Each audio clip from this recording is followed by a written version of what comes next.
তোমার বিদেশের যদি কোনো ইঞ্জিনিয়ারিং ছাত্র দেখো, দেখবে তারা স্টুডেন্ট লাইফে তারা এমন এমন কিছু জিনিস আবিষ্কার করেছে যেগুলো দেখলে চোখ জুড়িয়ে যায়।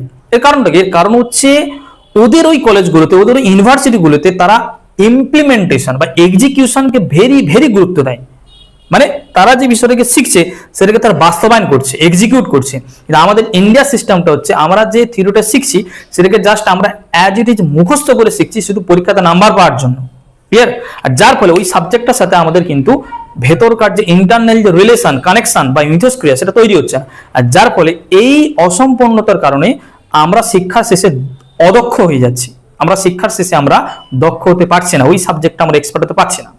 এই জন্য এই জোন অফ প্রক্সিমাল থিওরি, অর্থাৎ আমরা যখন কোনো সাবজেক্ট পড়বো বা শিখবো তখন তার ভেতর থেকে আমাদের ভেতরের যে অন্তর, এই দুটোকে কানেকশন করে পড়তে হবে। ক্লিয়ার? বুঝতে পারলাম কি?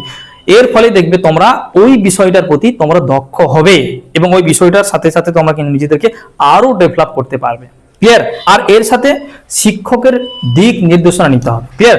এই বিষয় মানে তুমি যে বিষয়টা শিখছো ওই বিষয়টার প্রতি তোমাকে সমস্যা খুঁজতে হবে, ওর প্রতি তোমাকে কৌতূহল সৃষ্টি করতে হবে এবং এই কৌতূহল এবং সমস্যাগুলোর সমাধান তোমাকে তোমার একজন বিজ্ঞ বা একজন এক্সপার্ট কোনো শিক্ষকের কাছ থেকে সমাধান নিয়ে তোমাকে তার সমাধান করতে হবে, যেটাকে আমরা স্ক্যাফোল্ডিং বলি।